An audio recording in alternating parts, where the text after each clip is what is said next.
ప్రీతిని చూడగానే కృతి ఫేస్లో ఫీలింగ్స్ చేంజ్ అయ్యాయి. ముందు ఆశ్చర్యం, తర్వాత కోపం, ఆ పైన అసహ్యం, ద్వేషం, అన్ని ఫీలింగ్స్ కలిపి కొడుతుంటే ఐప్యాడ్ చేతులకు తీసుకుని మరీ చూస్తుంది. ప్రీతి వచ్చి కూర్చుని రిషి వైపు చూస్తూ ఉంది. రిషి, నన్ను చూడ్డానికా పిలిచాను? నేను కొన్ని క్వశ్చన్స్ అడుగుతాను, సూటిగా సుత్తి లేకుండా అన్నాడు. చెప్పు అన్నాడు సీరియస్గా. సారు హీరో అయ్యాడు అప్పటికి. నీట్గా టక్ చేసి స్టైల్గా రెడీ అయ్యి వచ్చాడు. సరే అన్నట్లుగా తల ఊపింది. రిషి, నువ్వు నన్ను ఫస్ట్ టైం ఎక్కడ చూసావు? ప్రీతి, మా కాలేజీలో నువ్వు వినయ్ గ్యాంగ్ని కొడుతున్నప్పుడు. రిషి, అప్పటి నీ ఫీలింగ్? ప్రీతి, చాలా ఎక్సైట్ అయ్యా, అన్ని మీద క్రష్ ఏర్పడింది. రిషి వేలుతో నుదురు రుద్దుకుంటూ, సెకండ్ టైము రోడ్డు మీద నా బ్యాగ్ని డాష్ ఇచ్చినప్పుడు. థర్డ్ టైము రిసార్ట్లో, అంతేనా అని అడిగాడు. ప్రీతి, సెకండ్ టైం నువ్వు బేకరీలో మళ్ళీ వినయ్ వాళ్ళని కొడుతున్నప్పుడు చూసా. రిషి, అంటే నేను వినయ్ గారిని కొట్టేటప్పుడు చూసి నన్ను ఇష్టపడ్డావా అంటూ కాలు మీద కాలేసుకుని ఎడం చేయి వెనక్కి సోఫాకి అందించాడు. కుడి చేయి ఖాళీగానే ఉంచాడు. వాడి చేతి వేళ్ళు పొడవుగా బేబీ పింక్ కలర్లో ఉండి చూడ్డానికి రఫ్ అండ్ టఫ్గా ఉంటాయి. ప్రీతి, అంటే నీకు పెళ్ళయిందని తెలియక. రిషి, నాకు పెళ్ళయిందా లేదా అన్నది తర్వాత. అంటే ఒక నలుగురిని కొట్టే ప్రతి వాళ్ళని ఇలాగే ఇష్టపడతావా అని అడిగాడు చిరాగ్గా. Preethi, Rishi, are you insulting me అంది కోపంగా. రిషి అంతకన్నా కోపంగా చూసి, don't raise your voice, okay అంటూ చూపుడు వేలు చూపించాడు. ప్రీతి తగ్గి, అలా ఎందుకు అనుకుంటున్నావు? రిషి, లేదు, నువ్వే అన్నావు క్రష్ అని, అందుకే అడిగా. సరే, నువ్వు నాకు 2 ప్రశ్నలకు జవాబులు ఇవ్వాలి. ఒకటి, నా ఫస్ట్ మూవీ నుంచి నన్ను కావాలని తప్పించి తీసుకొచ్చాను అన్నావు, ఎందుకు? 2, ఆ రోజు నా వైఫ్ వస్తుందని తెలిసే నన్ను కిస్ చేసావా? కృతి అలర్ట్ అయింది. ప్రీతి, నేను చూసిన దగ్గర నుండి ఇష్టపడడం మొదలుపెట్టాడు. నీ యాటిట్యూడ్, కోపం, ప్రేమ అన్నీ నాకే కావాలి అనుకున్నా. అలా కావాలంటే నువ్వు నాతో ఉండాలి. అలా ఉండాలి అంటే నీ పర్సనల్ లైఫ్లో కృతి ఉంది కనుక, అందుకే ప్రొఫెషనల్ లైఫ్ని సెలెక్ట్ చేసుకున్నా. నేను మా నాన్నని ఏం అడిగినా కాదన్నారు, అందుకే నిన్ను అడిగా. ఆయన ఇన్ఫ్లుయెన్స్తో నీ ఫస్ట్ మూవీ నుంచి నిన్ను తప్పించి నా కోసం 2 సినిమాలు ప్రొడ్యూస్ చేయడానికి ముందుకొచ్చారు. రిషి, అంటే నన్ను కొనేసా అంటావు అంటూ చేతులు రబ్ చేశాడు. ప్రీతి గుట్కలు మింగుతూ, అది కాదు రిషి. రిషి, పెట్టి కొట్టానంటే ముక్కు మొహం ఏకమవుతాయి. కాల్మీ రిష్విక్. అయినా ఇందులో తప్పు నాది కూడా ఉంది. ఆ రోజు ఫణి గారితో మాట్లాడించావు. నేను ఫస్ట్ మూవీ అలా అయిందన్న బాధలో నేను నమ్మాను. సరే, రెండో దానికి ఆన్సర్ చెప్పు. ఆ వాయిస్ ఎలా ఉంది అంటే ప్రొడ్యూసర్ పాప గుండెల్లో రైళ్ళు రన్నింగ్ చేస్తూ ఉన్నాయి. రిషి, ప్లీజ్ ఇంకా వదిలే. రిషి, ఏంటి వదిలేది? అందుకే నన్ను నిన్ను లాక్కొచ్చింది. ఏం నాటకాలు ఆడావే, ఇప్పుడు చెప్పు, నీకు ఎలా తెలుసు అంటూ వాయిస్ పెంచేసరికి ప్రీతి, అది కిషోర్ అంకుల్ ఒకరోజు మా ఇంటికి వచ్చారు. రిషి, ఒకరోజు అంటే ఎప్పుడు? ప్రీతి, అదే ఆ రోజు ఫోటో సెషన్ అయ్యాక ప్రెస్ మీట్ కోసం మనం పైకి వెళ్తుంటే నువ్వు కిషోర్ అంకుల్తో గొడవ పడ్డావు. ఆ ముందు రోజు. రిషి, నేనా గొడవ పడ్డాను అని ఫాస్ట్గా అడిగేసరికి పాప జడుసుకుని, లేదు అంకులే గొడవ పడ్డారు నీతో. రిషి, వచ్చి ఏం చెప్పారు? ప్రీతి, అసలు ఏం జరిగిందంటే వినయ్ వాళ్ళు ప్రీతి వాళ్ళకి ఫ్యామిలీ ఫ్రెండ్స్ కదా. ఒకరోజు ప్రీతి వాళ్ళ ఇంట్లో ఏదో ఫంక్షన్ ఉంటే వస్తారు వినయ్ వాళ్ళు. ప్రీతి డల్గా ఉండడం చూసి వినయ్ తనతో, ఏంటి ప్రీతి మధ్య డల్గా ఉంటున్నావు? ప్రీతి, ఏమీ లేదు, నీకు సుప్రజాల చెల్లి సుకృతి గురించి తెలుసా? వినయ్, అంటే నాకు అర్థం కాలేదు. ప్రీతి, ఆ అమ్మాయికి లవర్ ఉన్నాడు కదా. వినయ్ కోపంగా, వాడా? రిషిగాడు. అయితే ప్రీతి, నేను అది నీకు కోపం రాదంటే చెప్తా. వినయ్, చెప్పు అని అడిగాడు. ప్రీతి, ఐ వాంట్ హిమ్. వినయ్, ఏంటి నువ్వు కూడా వాడికి పడిపోయావా? ఏముందే వాడికి అంటూ కోపంతో చేతిలోని వైన్ గ్లాసు విసిరేశాడు. ప్రీతి, వినయ్ కూల్ డౌన్, చెప్పేది వినయ్, ఏంటి నువ్వు చెప్పేది నేను వినేది? ప్రీతి, వినయ్, మా డాడీ హెల్ప్తో రిషి చేసే మూవీలో నుండి తప్పించా. అంతేకాదు మా బ్యానర్లో 2 మూవీస్కి కనెక్ట్ అయ్యేలా చేశా. వినయ్, అబ్బో చాలానే చేసావు ఇంకా అన్నాడు కోపంగా. ప్రీతి, ఇప్పుడు తనని నెమ్మదిగా నా గ్రిప్లోకి తెచ్చుకొని ఎలాగైనా నాతో పెళ్ళికి ఒప్పిస్తా. వినయ్ ఎగతాళిగా నవ్వుతూ, ఏంటి వాడితో పెళ్ళా? వాడు నాకు నచ్చడన్న మాటే కానీ లవ్ విషయంలో చాలా సిన్సియర్. సుకృతిని చచ్చిన వదలడు అన్నాడు. ప్రీతి వదలడు, కానీ వదిలేలా చేయొచ్చేమో. వినయ్ నీకేమైనా పిచ్చా? వాడు తప్ప ఎవరు దొరకలేదా నీకు? ప్రీతి దొరకరు, ఎందుకంటే వాడు లక్షల్లో ఒకడు. హీ ఈజ్ సంథింగ్ అంతే. వినయ్ నా ముందు అన్ని పొగడకు, నాకు చెడ్డ చిరాకు. ప్రీతి నాకు హెల్ప్ చేస్తావా లేదా? వినయ్ పోవే, నీకు హెల్ప్ చేస్తే నీ పక్కన రోజు అన్ని చూడాల్సి వస్తుంది. వినయ్ పిచ్చిదానా, నీకు తెలియని విషయం ఏంటంటే వాడు కృతికి దూరమైన, నీకు మాత్రం దగ్గర అవడు. నాకు కావాల్సింది అదే. వాడు మెంటల్గా వీక్ అవ్వాలి. మనోడు 2 సార్లు వాయ తీసేసరికి బాగా పగబట్టాడు. ప్రీతి ఏదో చెప్పబోతుంటే వినయ్ వెళ్ళిపోయాడు. అయితే 2 రోజుల తర్వాత కిషోర్ ప్రీతి వాళ్ళ ఇంటికి వచ్చాడు. ప్రీతి కిషోర్ని చూసి మీరు అని అడిగింది. కిషోర్ నేను సుకృతి వాళ్ళ ఫాదర్ని. ప్రీతి ఇక్కడికి ఎందుకు వచ్చారు? కిషోర్ నీకు హెల్ప్ చేద్దామని. ప్రీతి నాకు హెల్ప్ చేయడానికా అంటూ కూర్చోమంది. కిషోర్ ప్రీతిని ఇంకా వాళ్ళ ఇంటిని యగాదిగా చూస్తూ మీ డాడీ డిస్ట్రిబ్యూటర్స్, ఇంకా చాలా బిజినెస్లు ఉన్నాయని తెలుసు. ఇంక తగ్గట్టు ఏ సౌండ్ పార్టీ వాడినా తెచ్చుకోవాలి, కానీ రిషి దగ్గర ఏముందని ఏరుకోరు పెళ్ళి అంటున్నావు. ప్రీతి ఈ విషయం మీకు ఎలా తెలుసు? వినయ్ చెప్పాడా అని అడిగింది కంగారుగా. కిషోర్ వినయ్ ఎందుకు చెప్తాడు? లేదు, ఆ మధ్య రిషికి ఏదో సినిమా ఆఫర్ వచ్చి 4 రోజుల తర్వాత తనని తీసేస్తారని తెలిసింది. సరే మళ్ళీ ఏదో ఆఫర్ వచ్చిందని తెలిసి ఆరా తీస్తే నువ్వు కనపడ్డావు. ఇంతకీ వాడిలో ఏముందో అంత స్పెషల్ అని అడిగాడు. ప్రీతి దమ్ము, ఎవరినైనా ఎదిరించే దమ్ము. మీరు అన్నట్లు మా డాడీ వినయ్ లాంటి బిగ్ షాట్ని తెస్తాడు. ఎప్పుడైనా మేము రోడ్డు మీద వెళ్తున్నాం అనుకోండి, 4 పోకిరీలు వచ్చి నన్ను గొడవ చేస్తే ఆ వచ్చిన వాడికి ఎంత డబ్బుండి ఉపయోగం ఏంటి? దమ్ము లేకపోతే. అదే రిషి అయితే అలా కాదు, 4 కాదు 40 మంది వచ్చినా ఒక్కడే ఎదిరిస్తాడు. అది గట్స్ అంటే. అందుకే తను నాకు కావాలి. కిషోర్ సరే నీ కర్మ అంటూ తల విదిలించి ఇప్పుడు ఏం చేయాలో చెప్పు అనగానే ప్రీతి ఇంతకీ మీరు రిషికి బ్యాక్గ్రౌండ్ లేదనా వద్దన్నారు అంటూ కళ్ళెగరేసింది. కిషోర్ అదొక్కటే కాదు, చాలా ఉన్నాయి. ప్రీతి అయితే వాళ్ళిద్దరిని విడగొట్టడానికి బాగా రెడీ అయినట్లున్నారు. కిషోర్ రెడీనా? నీకు షాకింగ్ న్యూస్ చెప్పనా? వాళ్ళిద్దరికి పెళ్ళయింది. ప్రీతి పైకి లేచి వాట్, పెళ్ళయిందా? మీరేం చేస్తున్నారు అని అడిగింది సీరియస్గా. కిషోర్ నాకు చెప్పి చేసుకుంటే ఒప్పుకోనని చెప్పకుండా చేసుకున్నారు, అది కూడా ఒక కారణం. అండ్ ఇంకో విషయం, అభిరామ్ నా బెస్ట్ ఫ్రెండ్ కొడుకు, కొన్ని కోట్లకు వారసుడు. త్వరలో స్టడీస్ కంప్లీట్ చేసి సాఫ్ట్వేర్ కంపెనీ పెట్టే ఆలోచనలో ఉన్నాడు. అది అలా ముందు చూపు ఉన్నాడు కాబట్టే నాకు నచ్చాడు. ప్రీతి అంటే సుకృతిని రిషి నుంచి విడదీసి అభిరామ్కి పెళ్లి చేస్తారా అని అడిగింది ఆశ్చర్యంగా. కిషోర్ అదే అనుకో. ప్రీతి అదే అభిరామ్ ఒప్పుకుంటాడా పెళ్ళైన అమ్మాయిని రెండో పెళ్లి చేసుకోవడానికి? కిషోర్ అందుకే ఇంకా నా కూతురు పెళ్లి విషయం చెప్పలేదు. అభికి కృతి అంటే చాలా ఇష్టం. ఇది చాలు, వాడే ఒప్పుకుంటాడు. ఇదంతా కాదు, నా కూతురు ఏం చెప్తే నమ్ముతుందో నాకు తెలుసు. రిషిగాడే చాలా టఫ్. నువ్వేం చేస్తావో అది చెప్పు అన్నాడు. ప్రీతి నాకు కొంచెం టైం ఇవ్వండి. కిషోర్ ఏంటి ఇచ్చేది? అక్కడ వాళ్ళిద్దరూ కాపురం పెట్టాలని చూస్తున్నారు. మనం ఏం చేసినా వాళ్ళు కలవక ముందే చేయాలి. నేను ఆల్రెడీ నా కూతురికి నా మీద అనుమానం రాకుండా ఫ్యామిలీకి కావాల్సిన అరేంజ్మెంట్స్ చేస్తానని చెప్పా అన్నాడు. ప్రీతి ఆలోచనలో పడింది. ఒక 10 నిమిషాల తర్వాత అంకుల్ మీరు ఏది చెప్పినా మీ అమ్మాయి నమ్ముతుందా?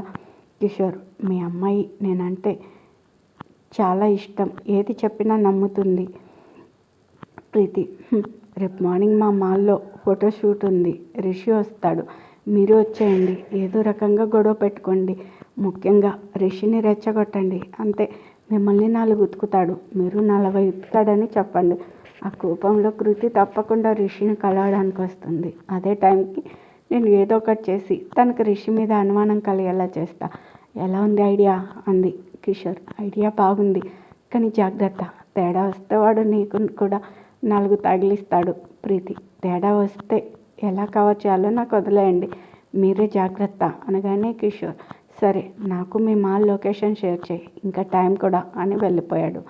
సో అలా ముందే అనుకున్నట్లుగా మాల్లో కిషోర్ అంకుల్ మనోడితో గొడవ పడ్డం, మనోడు 2 తగిలియడం, కిషోర్ అంకుల్ వినయ్ని హెల్ప్ అడగడం, ఇక మన చెఫ్ పాప ఇదంతా నిజమని నమ్మి వెళ్ళేసరికి ప్రొడ్యూసర్ పాప రిషిని కిస్ చేయడం జరిగాయి. ప్రీతి చెప్పడం ఆపి రిషి వైపు చూస్తుంది. రిషి చూస్తూ ఉన్నాడు తననే కళ్ళార్పకుండా. ఇంకా వీడియో చూస్తున్న మన చెఫ్ పాప అయితే చెప్పక్కర్లేదు. ఆశ్చర్యం, ఆనందం కలిపి మిక్సీ వేసి గ్లాసులో పోసి దానిలో కోపం, బాధ కలిపి తాగుతుంది రిషి. సరే, అదంతా చూసే కదా నా భార్య నన్ను వదిలి వెళ్ళింది. అయితే ఆ తర్వాత ఏం జరిగింది అది చెప్పు. ప్రీతి, రిష్విక్ ప్లీజ్, ఇదంతా ఎందుకు వీడియో తీస్తున్నావు? బయట ఎక్కడైనా లీక్ అయితే మా డాడీ పరువు పోతుంది. రిషి, పరువు? అబ్బో, నన్ను మూవీలో నుండి తప్పించినప్పుడు ఏమైంది నీ పరువు? నా నోరు తెరిపించకు. నాకు సంఖ్య తిరిగితే నీ బాబుని కూడా వదలను. అంత దూరం వద్దనుకుంటే ఒళ్ళు దగ్గర పెట్టుకొని కృతి వచ్చి వెళ్ళాక ఏం జరిగిందో చెప్పు. ప్రీతి, నువ్వు నీ వైఫ్ వెళ్ళగానే నన్ను కొట్టావు, పెళ్ళయిందని చెప్పావు. అయినా నిన్ను వదలలేదు. చీకొట్టి వెళ్ళిపోయావు. తర్వాత నేను నిన్ను నమ్మించడానికి నీకు పెళ్ళైందన్న విషయం తెలిసి నేను మారానని నిన్ను నమ్మించాను రిషి. మరి అదే కదా నా బ్యాడ్ టైం. ఒకవైపు నా భార్య నన్ను వదిలిందే నీ వల్ల. నువ్వేమో కృతితో నేను మాట్లాడుతా అని నన్ను నమ్మించావు. తనేమో నా కోసం మళ్ళీ వచ్చింది. అది నీకు తెలుసు కదా. ప్రీతి, తెలుసు. తనొక్కతే బయలుదేరిందని వినయ్ ఫోన్ చేశాడు. అందుకే కారు రోడ్డు సైడ్ ఆపి నిన్ను హాక్ చేసుకున్నా. రిషి, ఇదంతా నిజమని పిచ్చోడిలా నేను నమ్మా. తర్వాత ప్రీతి క్యారవన్ దగ్గర పడబోతున్నట్లు యాక్ట్ చేశా. రిషి, నేను పట్టుకున్నా. మళ్ళీ నా తింగరి డార్లింగ్ వచ్చి గొడవ పడ్డాం. సరే, అదంతా మేము చూసుకుంటాం. నెక్స్ట్ చెప్పు. ప్రీతి, కృతితో మాట్లాడడానికి వెళ్తే తను నిరాకరించిందని నీకు అబద్ధం చెప్పా. అంతేకాదు, డైవర్స్ కూడా ఇస్తా అందని నిన్ను నమ్మించా. ఆ తర్వాత ఫస్ట్ మూవీ ఆడియో రిలీజ్ రోజు స్టేజ్ మీద నేను మర్యాదపూర్వకంగా హాక్ చేసుకున్నట్లు నటించా. అది హిట్ అయ్యాక ఈ మధ్య సెకండ్ మూవీ స్టార్ట్ చేశాం. నువ్వు నిన్న వచ్చి నా గొంతు పట్టుకొని నాకు వార్నింగ్ ఇచ్చి ఏం జరిగిందో చెప్పమన్నావు. రిషి ముందుకు జరిగి, నీ కంటికి నేను మరీ అంత వెధవలా కనపడుతున్నానా? ఫస్ట్ నమ్మాను, కానీ నువ్వు స్టేజ్ మీద హక్ చేసుకున్నావే, ఆ రోజు అర్థమైంది. నువ్వు హక్ చేసుకొని వెనక నీ హ్యాండ్స్ లాక్ చేసినప్పుడే డౌట్ వచ్చింది. ఒక అమ్మాయి ప్రేమగా హక్ చేసుకుందా, మర్యాదగా హక్ చేసుకుందా, లేకపోతే నీలాగా అనుకున్నది సాధించా అని ఆనందంతో హక్ చేసుకుందా అనేది తెలుసు నాకు. అందుకే ఆ రోజు నుంచి నీ మీద నిఘా పెట్టి మరి నీకు తెలియకుండా ఫాలో అయ్యా. అది కాక మా మామ వినయ్ నా దగ్గర వాళ్ళ టాలెంట్ చూపించారు. మన ఫస్ట్ మూవీ కంప్లీట్ చేసేలోపు నువ్వు నీ ప్లాన్లు అర్థమయ్యాయి. నువ్వు అనుకోవచ్చు ఎందుకు అన్నీ తెలిసి మూవీ కంప్లీట్ చేశాను అని. ఎందుకంటే నువ్వేగా నా ఫస్ట్ మూవీ చెడగొట్టావు. అందుకే నా లాస్ నేను కవర్ చేశా. ఇప్పుడు సెకండ్ మూవీ కూడా చేస్తా. నువ్వు ఒళ్ళు దగ్గర పెట్టుకొని సైలెంట్గా ఏమీ జరగనట్లుంటే నీకే మంచిది. లేకపోతే నా సంగతి తెలుసుగా అంటూ చేతులు పైకి లేపి విదిలించాడు. ప్రీతి, రిష్విక్ ప్లీజ్, మా డాడీకి ఇదంతా తెలీదు. నిన్ను లవ్ చేస్తున్నా అంటే ఒప్పుకున్నారు. కానీ నువ్వు నీ వైఫ్ నా వల్ల విడిపోయారని తెలిస్తే నన్ను చంపేస్తారు. రిషి, ఇంకో ముఖ్య విషయం, మా బేబీ కూడా పోయింది, అది గుర్తుపెట్టుకో. ఇంకా వెళ్ళు అనగానే ప్రీతి వెళ్ళిపోయింది. ప్రీతి వెళ్ళాక రిషి పైకి లేచి కెమెరా వైపు చూస్తూ, చిన్ను చూసావుగా, నీకు కావాల్సింది దొరికినట్లేనా? మొహంలో విపరీతమైన కోపం. నీకు అర్థమైందనుకుంటా. తప్పు ఎవరిదో సాక్ష్యాలతో సహా నిరూపించా. నీ బాబు నిజస్వరూపం. కేవలం నా దగ్గర పైసా లేదు, ఇదే కారణం నీ బాబుకి నేను నచ్చకపోవడానికి. ఇదంతా ఎందుకు చేశానో తెలుసా? అసలైతే నీకు తెలియాలిగా ఎవరు ఏంటో. అందుకే ఆ రోజు నా బాధని చూపించా. తర్వాత నీ బాబు నిజస్వరూపం చూపించా. నెక్స్ట్ నువ్వు అబార్షన్ సంగతి దాచావని నీ సంగతి చెప్దామని వచ్చా. నువ్వేమో ఏమీ దొరికినట్లు ఫుడ్ ట్రక్ పెట్టి, అది కూడా రోడ్డు మీద. వాడెవడో గన్నయ్య గారు ప్రపోజ్ చేస్తే దానికి కూడా నేనే కారణమని అడుస్తున్నావు. అసలు నిన్నెవడే రోడ్డు మీద ట్రక్ పెట్టమన్నది? మరి నువ్వు చేసిందేంటి? నన్ను నోటుకొచ్చిందల్లా తిట్టి క్యారెక్టర్ లేని లఫంగి అని బిరుదిచ్చి మరీ అవమానించావు. అందుకే ఇదిగో దీన్ని లాక్కొచ్చి నిజం చెప్పించా. నీకు ట్విస్ట్ ఇవ్వనా? ఈ వీడియోలు నీకు ఇద్దామని రెడీ చేశా, కానీ ఇవ్వను. ఎందుకో తెలుసా?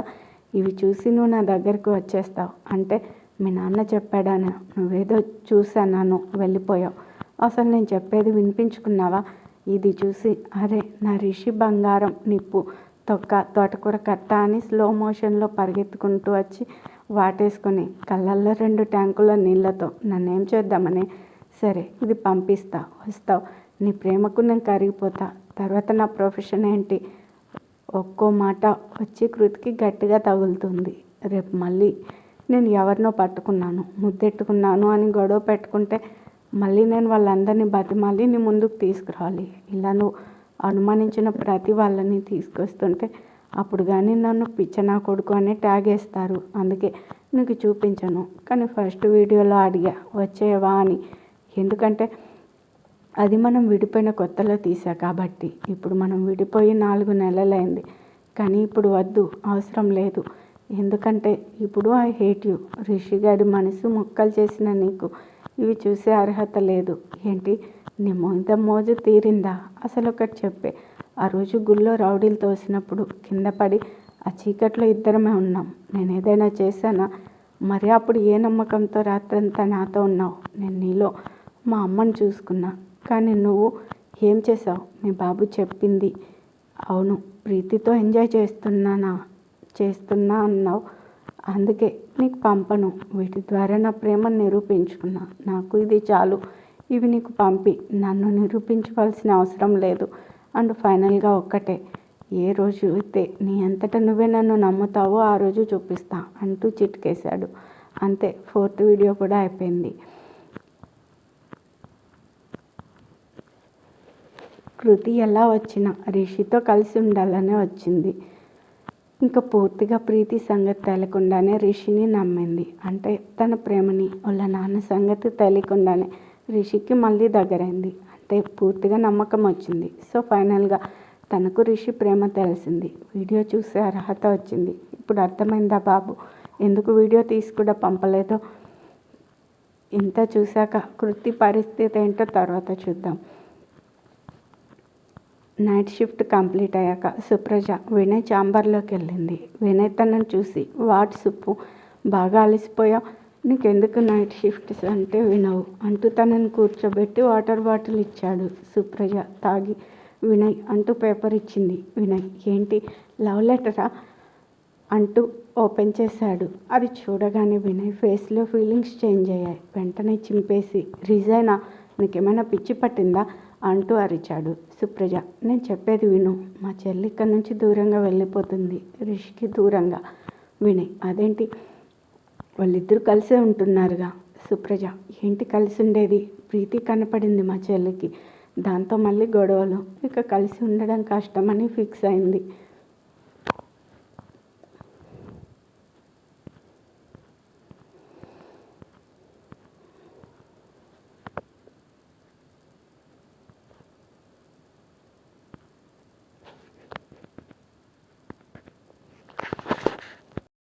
తను ఎక్కడికి వెళ్తే నేను అక్కడికే వెళ్తా అనగానే వినయ్ మరి మన పెళ్ళి అన్నాడు కంగారుగా. సుప్రజ ఎన్నిసార్లు చెప్పాను మా చెల్లి విషయం తేలే వరకు నేను నిన్ను చేసుకోను అని. వినయ్ అయితే విను, నేను బాగా ఆలోచించి ఒక నిర్ణయానికి వచ్చా. సుప్రజ ఏంటి? వినయ్ ప్రీతి ఇక్కడే ఉంది. సుప్రజ ఓహో అయితే వినయ్ నేను తనని తీసుకొచ్చి నిజం చెప్పిస్తా, దాంతో కృతి రిషిని నమ్ముతుంది, వాళ్ళిద్దరూ ఒకటవుతారు. సుప్రజ ఏమో వినయ్, నాకైతే తను వస్తుందన్న నమ్మకం లేదు. అయినా సిఫార్సులతో కాపురాలు నిలబడవు, నమ్మకం ప్రేమలతో నిలబడతాయి. రిషి సంగతి తెలీదు, మా చెల్లి చాలా స్ట్రాంగ్గా ఫిక్స్ అయింది. నేను ఇంకో 3 days మాత్రమే వస్తా, తర్వాత రాను, బాయ్ అంటూ వెళ్ళిపోయింది. వినయ్ చైర్లో కూర్చుండిపోయాడు డల్గా. బాగా ఆలోచించి ఏదైతే అది అయింది, రిషినే నాకు హెల్ప్ చేస్తాడు అంటూ మనోడికి కాల్ చేశాడు.